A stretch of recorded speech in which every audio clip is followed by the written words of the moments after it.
하나님의 말씀을 받는 시간입니다. 하나님의 말씀은 다니엘서 10장 10절에서 17절까지 말씀입니다. 구약성경 1250면에 있는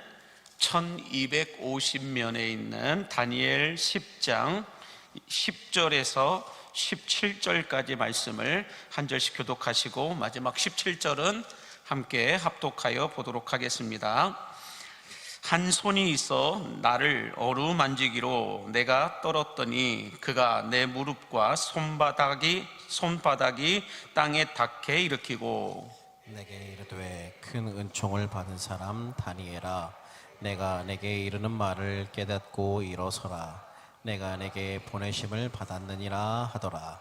그가 내게 이 말을 한 후에 내가 떨며 일어서니 그가 내게 이르되 다니엘아, 두려워하지 말라. 내가 깨달으려 하여 내 하나님 앞에 스스로 겸비하게 하기로 결심하던 첫날부터 내 말이 응답받았으므로 내가 내 말로 말미암아 왔느니라. 그런데 바사 왕국의 군주가 21일 동안 나를 막았으므로 내가 거기 바사 왕국의 왕들과 함께 머물러 있더니 가장 높은 군주 중 하나인 미가엘이 와서 나를 도와주므로 이제 내가 마지막 날에 내 백성이 당할 일을 내게 깨닫게 하려 왔노라.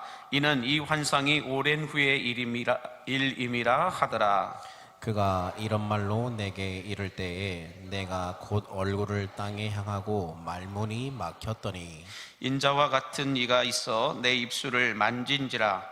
내가 곧 입을 열어 내 앞에서 있는 자에게 말하여 이르되 내 주여, 이 환상으로 말미암아 근심이 내게 더함으로 내가 힘이 없어졌나이다. 내 몸에 힘이 없어졌고 호흡이 남지 아니하였사오니 내 주의 이 종이 어찌 능히 내 주와 더불어 말씀할 수 있으리까 하니. 아멘. 하나님의 말씀입니다. 할렐루야. 따라하겠습니다. 예수를 알고 예수를 알리라.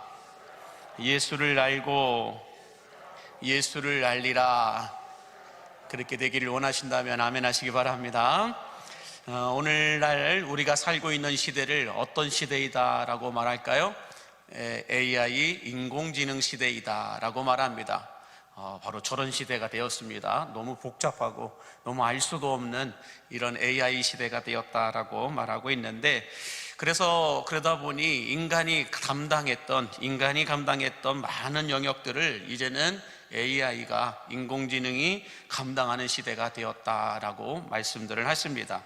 특별히 이제 인간이 AI를 따라갈 수 없는 영역이 있는데 그 영역이 뭘까요? 지성이다라고 말합니다.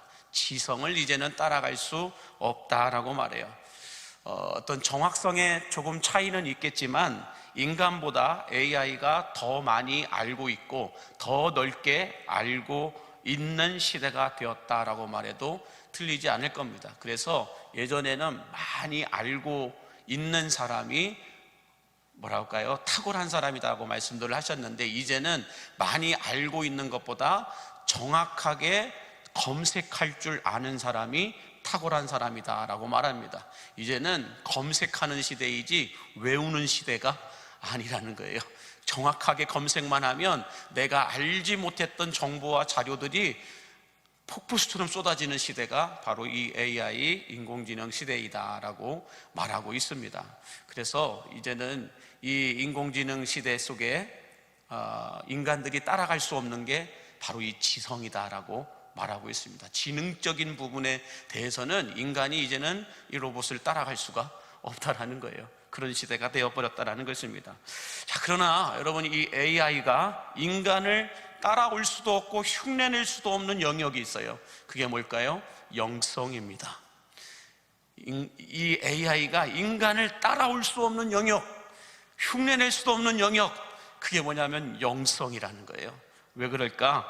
영성은 하나님께서 하나님의 형상대로 지음받은 인간들에게만 주신 하나님의 영역이기 때문임을 믿으시기 바랍니다.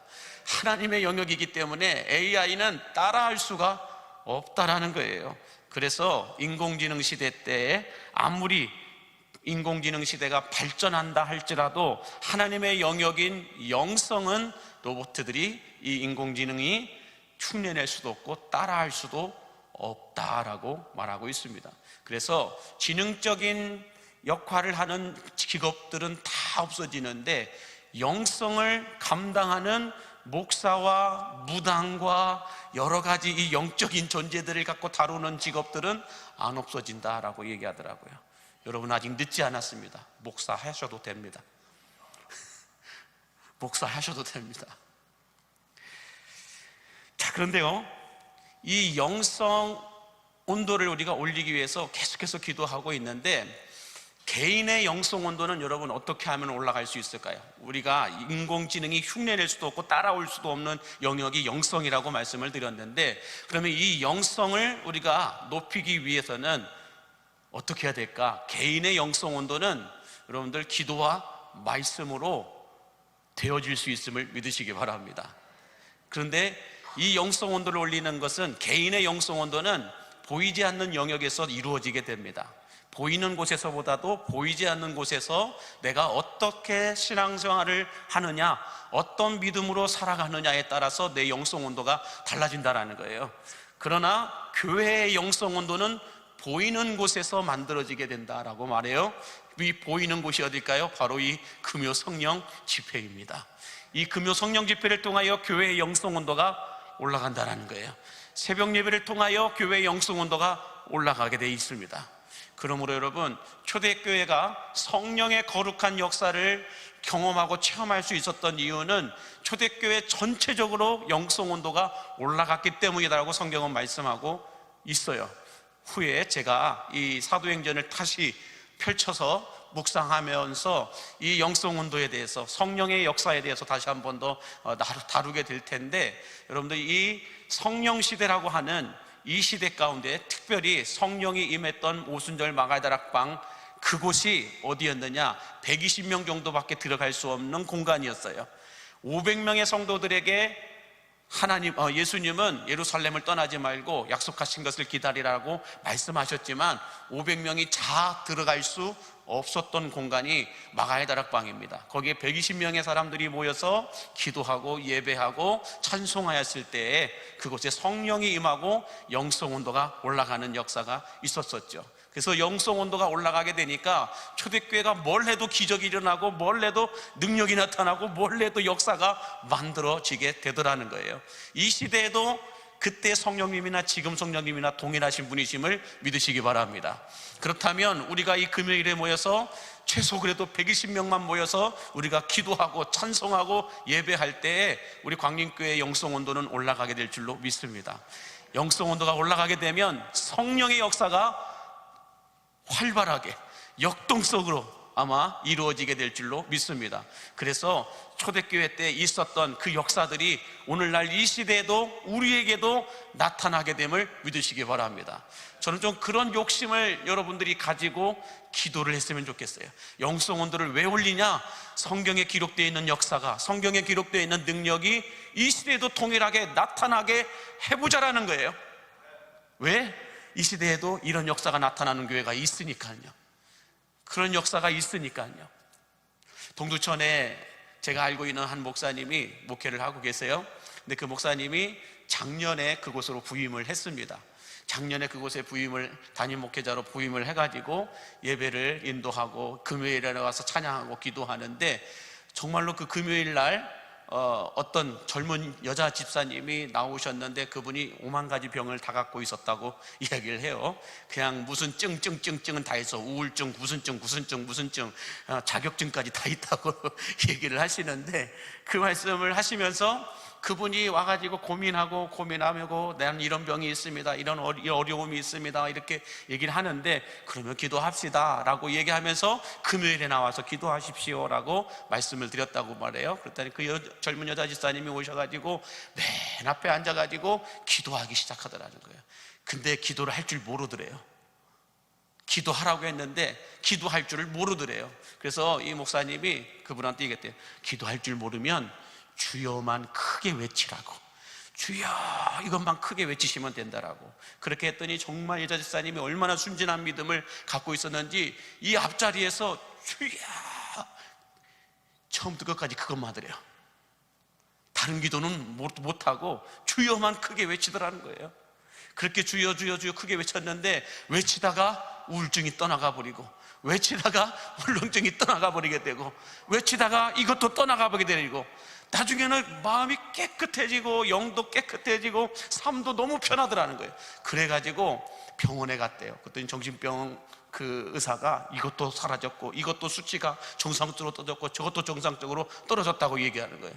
그러면서 생각하지 못했던 것까지도 다 병이 나았다고 그래요. 충동증, 비염 이런 것들도 다 나았대요. 이건 병이 아니라고 생각하시죠? 비염 있으신 분들 고충을 아셔야 돼요. 그래서 비염도 낫고 이것도 낫고 전혀 이 어떤 속에 보이지 않는 질환들이 많았었는데 이 모든 게 나았더라는 거예요. 나은 것에서 끝난 것이 아니라 이분이 병을 낫고 나니까, 예수님께 병을 낳았던 사람들이 여러분 어떻게 했나요? 조용히 살았나요? 조용히 산속에서 가서 살았나요? 조용히 이름 없이 살았나요? 아니에요. 그들은 예수님께 병을 고침을 받은 이 사람들은 세상으로 나아가서 내가 병을 낳았노라, 예수님이 나를 고쳤노라고 그렇게 소리치고 다녔다는 거예요. 근데 이 여자 집사님이 겁도 없이 동두천을 뛰어다니면서 그 얘기를 하더라는 거예요. 그렇게 병고침을 받았다고, 내가 이랬었는데 이렇게 병고침을 받았다고, 이 너무 기쁜 나머지 아는 사람이건 모르는 사람이건 가서 외쳤대요. 그랬더니 여러분 기적이 일어났어요. 한 주에 16명이 등록을 하더래요. 뭐 16명 갖고는 우리는 놀라지도 않죠. 그렇게 16명씩 한 주에 몇 명씩 이렇게 했는데, 갑자기 올해 6월달 전반기 동안만 100명이 넘게 등록을 하더라는 거예요. 이게 요즘 이 시대에도 일어나고 있는 현상이에요. 성령이 임하시면 이 일들이 일어나게 된다고요. 성령이 임하시면 우리 안에 영적인 치유와 회복이 일어나고 육신의 질병도 떠나가게 됨을 믿으시기 바랍니다. 그러므로 여러분, 이 앞자리는 예약되어 있는 좌석이 아니에요. 은혜를 사모하는 분들이 앉는 자리예요. 장로님들이 앉는 자리가 아니에요. 은혜를 사모하는 그분들이 앉는 자리임을 믿으시기 바랍니다. 저기는 누구 자리야, 저기는 누구 자리야, 갔다 가는 눈치 봐. 하나님의 눈치가 더 무서워요. 그러므로 여러분, 이 앞자리는 언제부터인가 안 앉으세요. 여러분들 정해진 자리가 어디 있어요? 은혜 받는 자리면 그게 내 자리인 거예요. 은혜는 양보하는 게 아닙니다. 아멘이십니까? 옆에 분에게 이야기했습니다. 오늘 은혜는 제가 좀 받겠습니다. 인사해 주세요.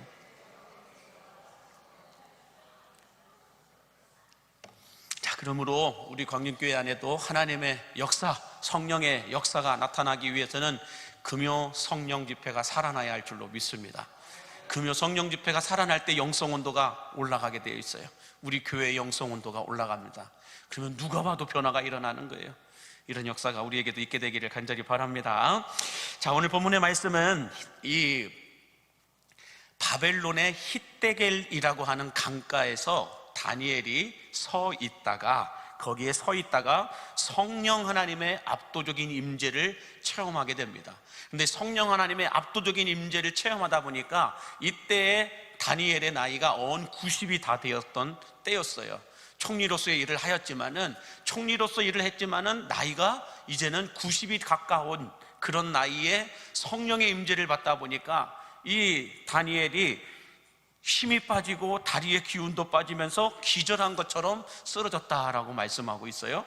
그러자 하나님께서 가브리엘 천사를 보내셔서 다니엘을 어루만지사 일으키셨다라고 말씀하고 있습니다. 자, 그런데요, 하나님께로부터 보냄을 받은 이 가브리엘 천사가 오늘 본문 11절에서 다니엘에게 이렇게 호칭을 부르고 있는 걸 볼 수가 있어요. 11절 같이 함께 보겠습니다.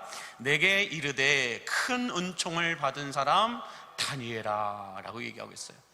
큰 은총을 받은 사람 다니엘아 라고 말씀하는데, 이 큰 은총이라고 하는 건 뭐냐면, 우리 교회 반주자 은총이가 아니고요, 은총이라고 하는 건 뭐냐면 이런 뜻을 갖고 있어요. 하나님께서 특별히 여기신다, 하나님께서 특별하게 높이신다, 이런 의미와 뜻을 가지고 있습니다. 다시 말해서 하나님께서는 다니엘이 얼마나 유창하게 기도를 하고 얼마나 많은 지식을 갖고 있고 얼마나 높은 명함을 갖고 있는지 이런 거에 관심을 갖고 계신 것이 아니라 하나님과 어떤 영적인 관계를 맺고 있느냐를 더 중요하게 보신다라는 거예요. 여러분은 하나님과 친하십니까? 하나님과 친해지시기를 바랍니다. 하나님 앞에서 여러분이 얼마나 괜찮은 사람인가를 드러내는 것보다도 부족해도 하나님과 친해지시기 바랍니다. 설득력은 많이 알고 있을 때 설득력이 일어나는 것이 아니라요, 나와 얼마나 가까운 관계이냐에 따라서 설득력은 달라지게 되어 있습니다. 그러므로 바라기는 하나님과 거룩한 관계와 만남을 갖고 계신 분들은 그 자리에 와서 앉아있기만 해도 하나님의 역사가 일어나게 됨을 믿으시기 바랍니다. 하나님과 친하신 분들은 그냥 와서 앉아만 있어도 하나님이 뭘 원하시고 뭘 바라시고 다 안다라는 거예요. 그래서 생각만 해도 응답해 주십니다. 주여 한마디만 해도 응답하여 주십니다. 근데 하나님과 거리가 먼 사람들은 정말 힘들어요. 그러므로 다른 여러분들도 다니엘처럼 하나님께 큰 은총을 받은 사람들로 쓰임 받으실 수 있게 되기를 예수님의 이름으로 축복합니다. 자, 12절 말씀을 보면은 또 이렇게 말씀하고 있어요. 같이 읽겠습니다. 그가 내게 이르되 다니엘아 두려워하지 말라. 내가 깨달으려 하여 내 하나님 앞에 스스로 겸비하게 하기로 결심하던 첫날부터 내 말이 응답받았으므로 내가 내 말로 말미암아 왔느니라. 내가 내 말로 말미암아 왔느니라 라고 말하고 있는데, 내가 내 말로 말미암아, 이게 뭘까요? 다니엘아 네가 기도하던 그때부터, 다니엘아 네가 기도했던 그 순간부터 라고 말씀하고 있는 거예요. 다시 말해서 다니엘이 입을 열어 기도하는 그 순간 하나님께서는 가브리엘 천사를 다니엘에게 보내셨다라고 말씀하고 있습니다. 그래서 여러분, 하나님께서는 하나님과 거룩한 관계를 맺고 있는 사람들이 기도하거나 위급한 상황이 발생했을 때는 하늘의 비상을 걸어서 모든 천군 천사를 동원하여 주시는 분임을 믿으시기 바랍니다. 하나님과 가까운 사람들, 하나님과 거룩한 만남을, 거룩한 관계를 맺고 있는 사람들은요, 위급한 상황이 발생하거나 그들이 하나님 앞에 주여라고 기도하는 그 순간부터 하나님은 하늘의 비상을 건다라는 거예요. 그래서 천군 천사를 동원시켜서 역사하여 주신다는 거죠.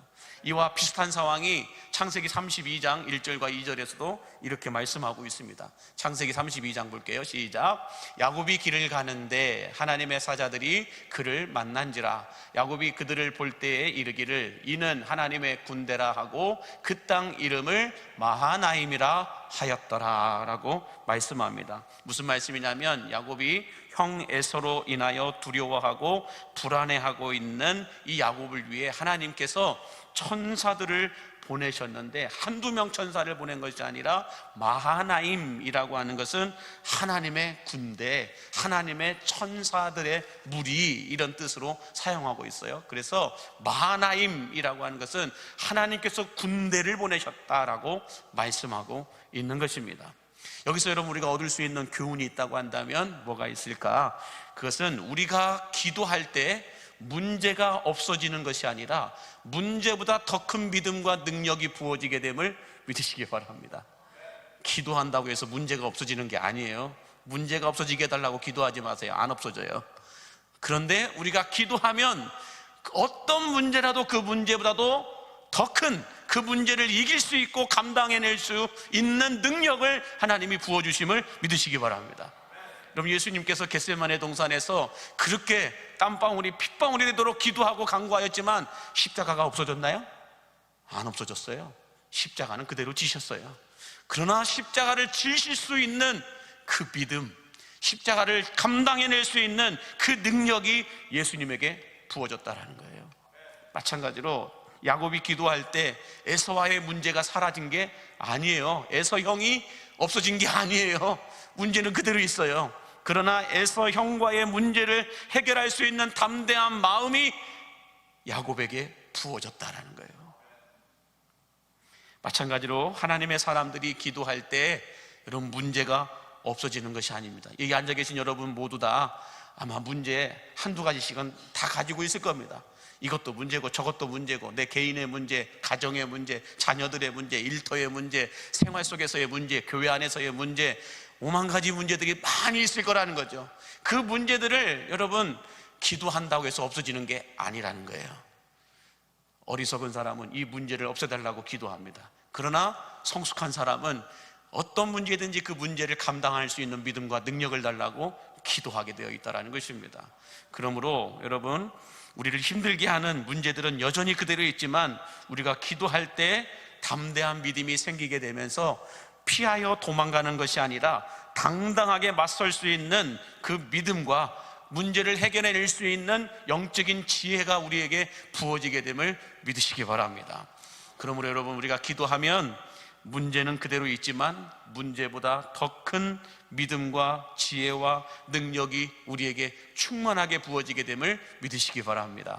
바라기는 오늘 저녁 기도하실 때에 야곱이 보았던 하나님의 그 마하나임, 하나님의 군대를 여러분들도 볼 수 있게 되기를 간절히 바랍니다. 기도하는 사람들만 보여요. 기도 안 하면 문제만 보여요. 기도하면 문제 뒤에 하나님의 능력이 보임을 믿으시기 바랍니다. 기도하지 않으면 이스라엘 백성들처럼 홍해 바다만 보여요. 근데 기도하는 모세는 바다 한가운데 하나님이 내시는 길이 보여요. 그래서 기도하라는 거예요. 그러므로 오늘 저녁 여러분 기도할 때 여러분의 문제보다 더 큰 믿음의 능력이 부어질 수 있게 되기를 예수님의 이름으로 축원합니다. 자, 13절과 14절 계속해서 보시면 이렇게 말씀해요. 시작. 그런데 바사 왕국의 군주가 22일 동안 나를 막았으므로 내가 거기 바사 왕국의 왕들과 함께 머물러 있더니 가장 높은 군주 중 하나인 미가엘이 와서 나를 도와주므로 이제 내가 마지막 날에 내 백성이 당할 일을 내게 깨닫게 하러 왔노라. 이는 이 환상이 오랜 후의 일임이라 하더라 라고 말씀하고 있습니다.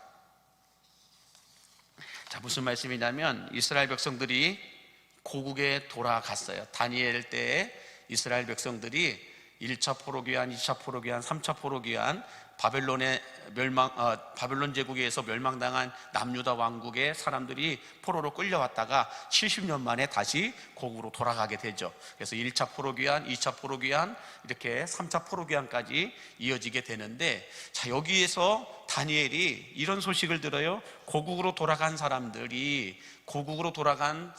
제대로 정착을 하지도 못하고 주변국에 있는 사람들에 의해서 다시 붙잡혀가서 노예로 사는 사람들도 있다라고 하는 이런 소식을 다니엘이 듣게 됩니다. 이런 소식을 듣고 기도하는 다니엘이 기도하기 시작하죠. 그 기도가 시작될 때에 하나님께서는 어떻게 하셨다고요? 너의 기도가 시작되는 그 순간부터 하나님이 가브리엘 천사를 보냈다라고 말씀하고 있어요. 가브리엘 천사를 보냈는데 가브리엘 천사가 오다가 어디에서 걸려요? 바사 왕국의 군주와 바사 왕국의 왕들로 인하여서 21일 동안 멈춰 있게 되었다라고 말합니다. 이러지도 저러지도 못하다 보니 하나님께서 다시 미가엘 천사장을 보내서, 미가엘 천사장은 하늘의 군대 장관이에요. 하늘의 군대 장관인 미가엘을 보내면서 하늘의 군대까지 같이 보내셔서 바사 왕국의 왕들은 눈에 보이는 왕들이 아니에요. 영적 세력들을 가리켜 이야기하고 있는 거예요. 그래서 이 바사 왕국의 군주, 바사 왕국의 왕들은 눈에 보이는 그 땅을 통치하고 있는 왕들을 가리켜 말하는 것이 아니라 그 땅을 지배하고 있는 영적 세력들을 가리켜 말하고 있는 겁니다. 그래서 가브리엘 천사가 하나님의 명을 받고 다니엘에게 하나님의 소식을 전하고자 달려가고 있는데 이 영적 세력들이 막고 있었다라는 거예요. 근데 이 영적 세력들의 공격이 얼마나 맹렬했든지 가브리엘 천사 혼자의 힘으로는 감당이 안 되라는 거예요. 그러다 보니 하나님이 미가엘 천사장을 다시 보내서 하나님의 군대까지 보내가지고 그들을 다 멸하시고 다시 가브리엘 천사가 다니엘에게 갔다, 이 말씀을 하고 있는 것입니다.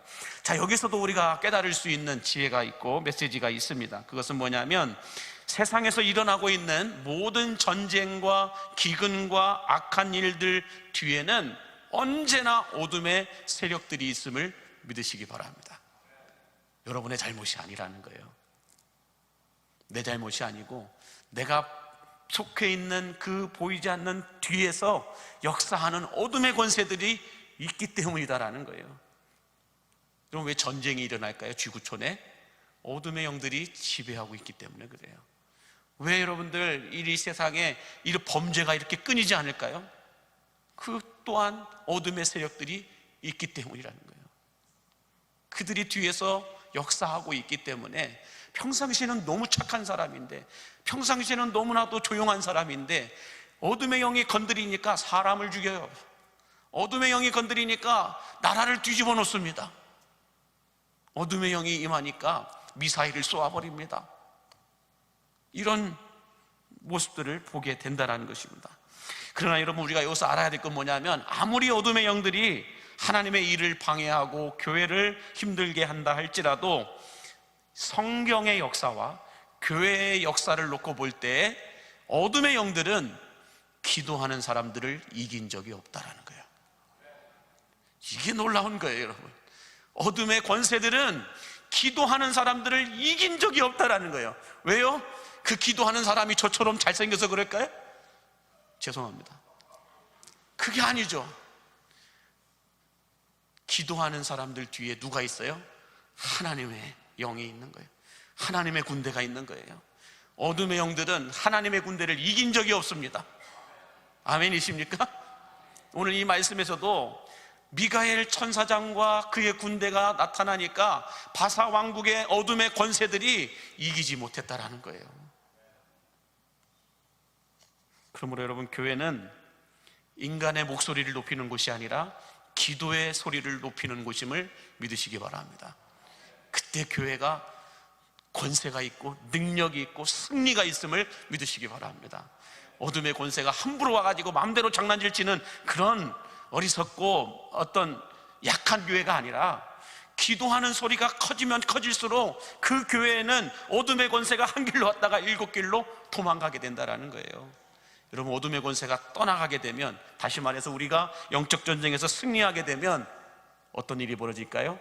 역대하 20장에서 그 자세한 내용이 나와 있죠. 20장 1절부터 끝절까지 쭉 읽어보면 여호사밧 왕이 군대를 통하여서가 아니라 하나님을 예배하고 하나님께 기도하는 이 노래하는 자들을 통하여서 전쟁에서 승리하게 되니까 전쟁에서 얻어낸 전리품들이 사흘 동안이나 거둬들였다라고 말하고 있어요. 영적 전쟁에서 승리하게 되면 여러분, 선물이 있음을 믿으시기 바랍니다. 생각하지 못했던 선물들이 우리에게 쏟아진다라는 거예요. 별로 선물 원하지 않습니까? 선물이라고 하니까 약한 것처럼 보이는데, 하나님이 주시는 선물은 여러분, 우리가 생각하지 못했던 기가 막힌 것들이에요. 아멘입니까? 아멘 좀 하십시오. 좀 더 구수한 말로 할까요? 아멘 좀 하소.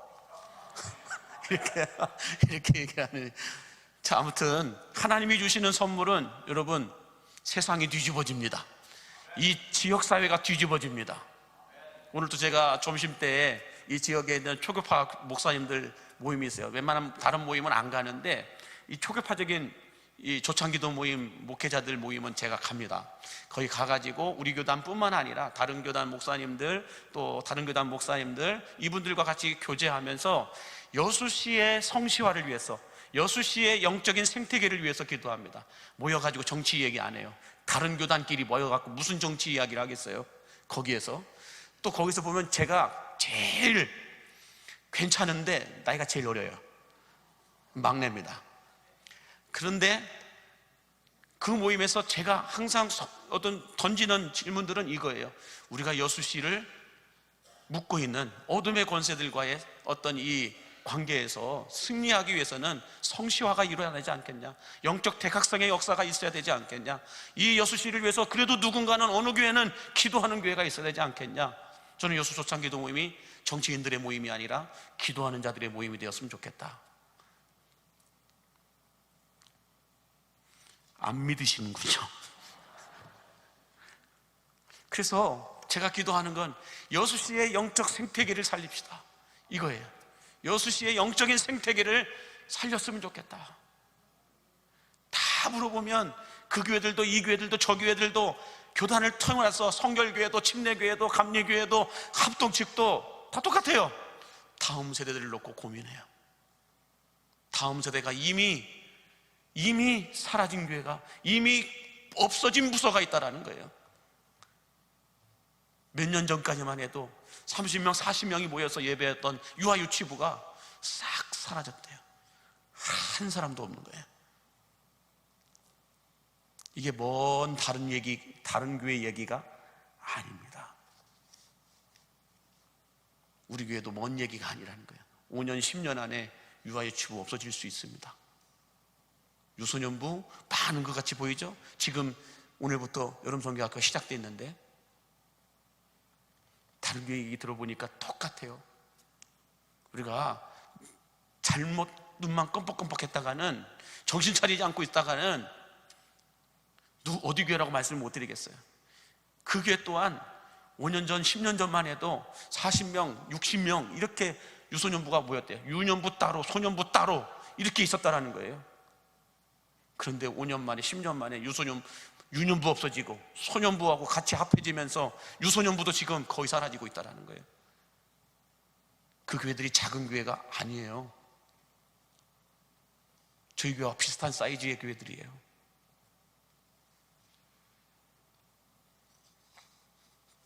그러므로 여러분, 교회는 사람의 목소리가 아니라 하나님의 목소리인 기도의 목소리가 터져나와야 될 줄로 믿습니다. 정말로 기도하셔야 될 그런 시기라는 거죠. 그래서 우리 광림교회는 사탄의 목소리를 듣고 움직이는 교회가 아니라 하나님의 말씀을 듣고 움직이는 교회가 될 수 있기를 간절히 바랍니다. 자, 그러면 이 가브리엘 천사가 다니엘에게 전하고자 했던, 이렇게 더디었지만은 그래도 미가엘 천사장을 통하여서 길이 뚫리게 되면서 이제 다니엘에게 왔습니다. 다니엘에게 이 가브리엘 천사가 전하고자 했던 하나님의 메시지는 무엇일까? 그걸 알기 위해서는 다니엘서 9장을 가봐야 돼요. 9장 21절에서 23절을 보시면 이렇게 말씀하고 있습니다. 같이 보겠습니다. 곧 내가 기도할 때에 이전에 환상 중에 본 그 사람 가브리엘이 빨리 날아서 저녁 제사를 드릴 때쯤에 내게 이르더니, 내게 가르치며 내게 말하여 이르되, 다니엘아, 내가 이제 내게 지혜와 총명을 주려고 왔느니라. 그다음에요, 곧 내가 기도를 시작할 즈음에 명령이 내렸으므로 이제 내게 알리러 왔느니라. 너는 크게 은총을 입은 자라. 그런즉 너는 이 일을 생각하고 그 환상을 깨달을지니라 라고 말씀합니다. 크게 두 가지예요. 하나님께서 가브리엘 천사장에게 명령하셔서 다니엘에게 가서 말하라고 했던 말씀은 크게 두 가지인데, 한번 띄워주시게요. 띄워주시면, 첫 번째는 뭘까요? 이제 내가 내게 하나님께서 주시는 지혜와 총명을 주러 왔다. 하나님이 다니엘에게 지혜와 총명을 주겠다라고 가브리엘 천사에게 가서 전하라 라고 말씀하고 있습니다. 두 번째는, 너는 하나님의 은총을 받은 자니 그런즉 너는 이 일을 생각하고 그 환상을 깨달을지니라. 하나님이 보여주시고 말씀하시는 것을 깨달으라, 이 말씀을 하고 있는 것이죠. 자, 그렇다면 가브리엘 천사가 하나님께서 말씀하신 뜻을 다니엘에게 전하자 다니엘이 여러분 어떻게 반응을 보였을까? 오늘 본문 15절에서 17절 같이 함께 보겠습니다. 시작. 그가 이런 말로 내게 이를 때에 내가 곧 얼굴을 땅에 향하고 발문이 막혔더니 인자와 같은 이가 있어 내 입술을 만진지라. 내가 곧 입을 열어 내 앞에 서 있는 자에게 말하여 이르되, 내 주여, 이 환상으로 말미암아 근심이 내게 더함으로 내가 힘이 없어졌나이다. 내 몸에 힘이 없어졌고 호흡이 남지 아니하였사오니 내 주의 이 종이 어찌 능히 내 주와 더불어 말씀할 수 있으리까 하니 라고 말씀해요. 여기 보니까 상당히 좀 의미심장한 말씀이 있어요. 15절에 보면 인자와 같은 이가 있어 내 입술을 만진지라. 그랬더니 내가 곧 입을 열어 말하게 되었다라고 말하고 있습니다. 이 말은 뭘까요? 성령님의 터치가 다니엘의 입을 터치하였다라는 거예요. 인자와 같은 이가 성령님을 가리켜 말하고 있는데, 성령님이 다니엘의 입술을 터치하자 다니엘의 말문이 터졌다라고 말하고 있는, 그 전까지는 너무 놀래 자빠져가지고 말도 하지 못하고 있었다는 거죠. 그런데 이 말문이 열리면서 뭐라고 얘기하고 있느냐, 뭐라고 얘기하냐면은 내 주여 이 환상으로 말미암아 근심이 내게 더함으로 내가 힘이 없어졌나이다. 내 몸에 힘이 없어졌고 호흡이 남지 아니하였사오니 내 주여 내 주의 이 종이 어찌 능히 내 주와 더불어 말씀할 수 있으리까 라고 말하고 있는데, 무슨 말씀이냐면 다니엘은 가브리엘 천사가 보여주는 환상과 그 환상에 대한 내용이 보이지 않는 영적 전쟁에 관한 내용임을 깨닫게 되면서 말문이 막히고 힘이 빠지면서 호흡이 남지 않은 사처럼 되어버렸다는 거예요. 왜요? 가브리엘 천사가 보여준 그 엄청난 영적 전쟁의 환상을 보니까 이건 어마어마하다는 거예요. 어둠의 권세가 공격하는 그 공격의 어떤 내용을 보니까 이루 말할 수 없는 거예요. 우리가 생각하는 것처럼 교양스럽게 공격하는 게 아니라는 거예요. 정말 비참하고 잔인하게 여러분들 사탄은 우리를 공격한다라는 거예요. 이걸 보면서 다니엘이 말문이 막히는 거예요. 이 환상을 보고 그 내용을 들으면서 다니엘이 어찌 이런 일이 있을 수 있을까? 힘이 빠지고 호흡이 다 없는 사람처럼 숨쉬기도 곤란해졌다 이거예요. 마치 예수님께서 십자가를 지시기 전에 겟세마네 동산에서 기도하실 때에 여러분 왜 예수님이 땀방울이 핏방울이 되도록 기도하셨을까요? 사탄의 공격이 그만큼 심했다라는 거예요. 사탄의 공격이 생각했던 것보다 더 잔인하고 사탄의 공격이 생각했던 것보다 더 컸다라는 거예요. 이루 말로 형용할 수 없는 사탄의 공격을 예수님이 알고 보고 나니까 기도할 수밖에 없는데 어떻게 기도해요? 피를 토하는, 땀방울이 핏방울같이 되는 그런 기도를 하셨다라는 거예요. 그럼 여기서도 우리가 마지막으로 얻을 수 있는 교훈이 있다고 한다면 뭐가 있을까요? 우리들도 다니엘처럼 예수님처럼 우리가 감당하고 있는 많은 사역들 그 뒤에서 벌어지고 있는 영적 전쟁의 이 비참함과 잔인함을 볼 수 있고 깨달을 수 있다고만 한다면 우리는 기도하지 말라고 해도 예수님처럼 기도할 수밖에 없을 겁니다. 왜 사람들이 이렇게 기도하지 않을까요? 어둠의 권세의 잔인함을 모르는 거예요. 어둠의 권세들의 공격을 모르는 거예요. 우리 뒤에서 얼마나 잔인하게 얼마나 강력하게 공격해 오는 이 사탄의 권세를 모르니까 기도 안 하는 거예요.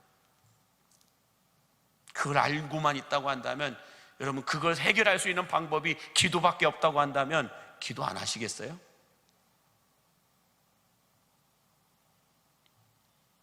표현이 좀 비유가 그렇지만 죽어가고 있는 누군가를 살리기 위해서 기도하면 살아난다고 한다면 이런 피를 토하면서 기도하지 않을까요?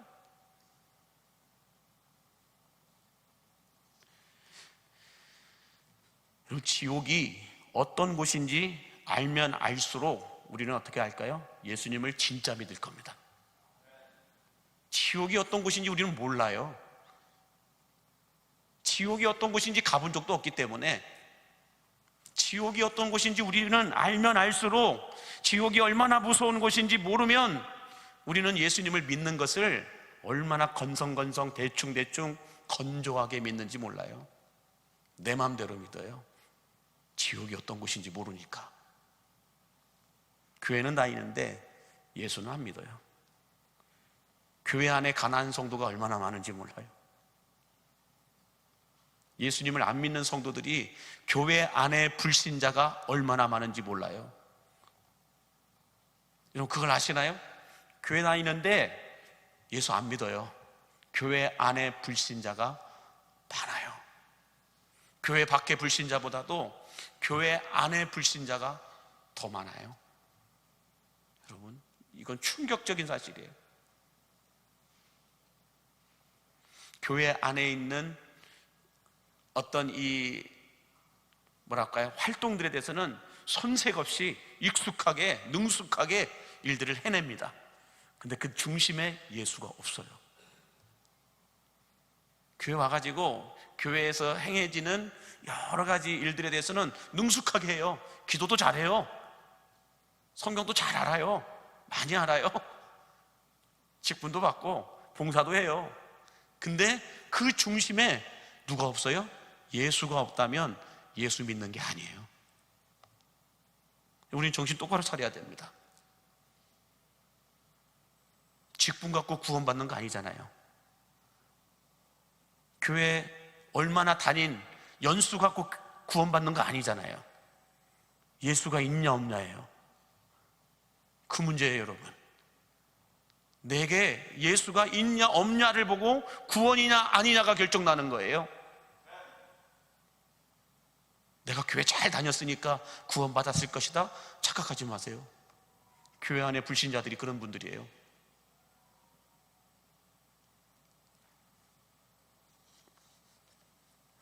그러므로 찬양을 하든 기도를 하든 봉사를 하든 무엇을 하든 그 중심에 누가 있어야 돼요?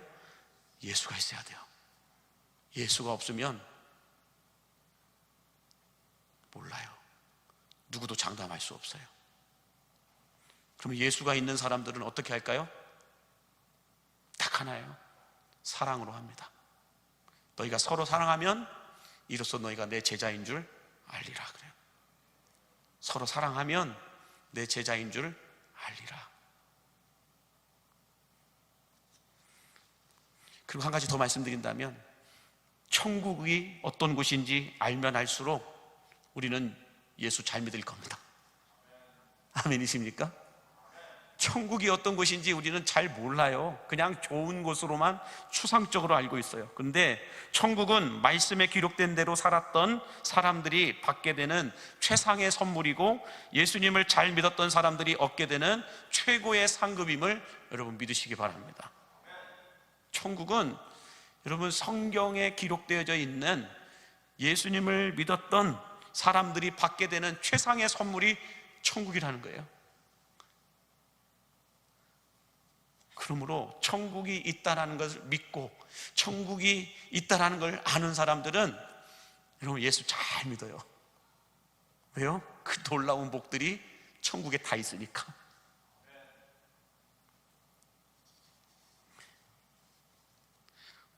그러므로 여러분 지옥이 있음을 믿으시기 바랍니다.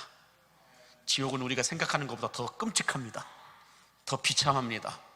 이미 성경에서도 많이 표현되어져 있어요. 천국은 이런 곳, 지옥은 이런 곳이라고. 분명히 천국과 지옥은 있습니다. 천국만 믿지 마시고 지옥도 믿으시기 바랍니다. 지옥이 있음을 믿는다면 우리는 예수 제대로 믿을 겁니다. 교회 생활 익숙하고 능숙하다고 해서 구원받은 거 아니에요. 착각하시면 안 됩니다. 진짜 내 안에 예수가 있느냐 없냐 매일매일 점검하셔야 돼요. 매일매일 확인하셔야 돼요.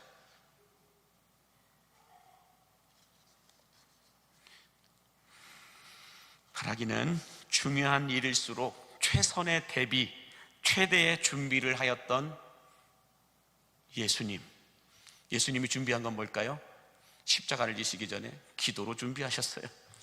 기도보다 더 최선의 방법, 최대의 방법은 없음을 믿으시기 바랍니다. 그러므로 크고 작은 어떤 일이든지 간에 기도로 시작하고 말씀이 결론이 되는 이런 삶을 살아내실 수 있게 되기를 예수님의 이름으로 간절히 축복합니다. 기도하겠습니다. 만복의 근원 되신 하나님, 다니엘의 기도가 오늘 우리들의 기도가 되게 하여 주시어서 가브리엘 천사를 통해 말씀하시고 보여주셨던 하나님의 뜻과 환상을 우리들도 깨달아 알게 하여 주시어서 문제보다 더 크신 하나님의 은혜와 능력을 체험하게 하여 주시옵소서. 기도로 하늘문을 열고 최선의 대비와 최대의 준비를 하게 하여 주시고 말씀의 순종함으로 말미암아 기록된 축복들이 하늘에서도 땅에서도 받아 누릴 수 있는 복의 복을 더하여 주시옵소서.